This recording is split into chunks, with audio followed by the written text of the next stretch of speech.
Sir, మీరు ఇందాక అన్నట్టు ఎన్టీ రామారావు గారు పేరు పెట్టి పిలిచే జర్నలిస్టుల్లో మీరు ఒకళ్ళు, చాలా తక్కువ మంది జర్నలిస్టులు మీరు ఒకళ్ళు. ఎన్టీఆర్తో మీ అనుబంధం చెప్పండి. ఎన్టీఆర్ చాలా గొప్ప లీడరు.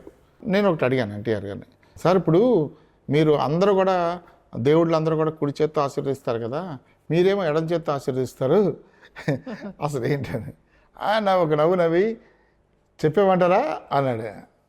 చెప్పండి, ఇంతవరకు ఎవరికి చెప్పలేదే, కానీ చెప్పాలి సార్, చెప్పండి, నా ఇంటర్వ్యూకి బాగుంటుంది కదా. అయితే చెప్తాను. నేను షూటింగ్లోనే పడిపోయాను, కుడి చేయి మండ ఇరిగిపోయింది.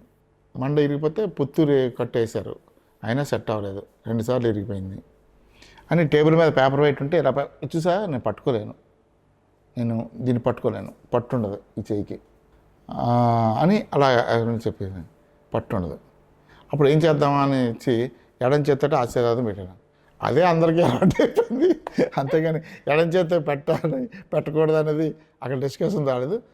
ఎన్టీఆర్ ఏం చేస్తే అదే వేదం, అందుకని నేను ఎడం చేత్తో పెట్టాను, అదే ఖాయమైపోయింది.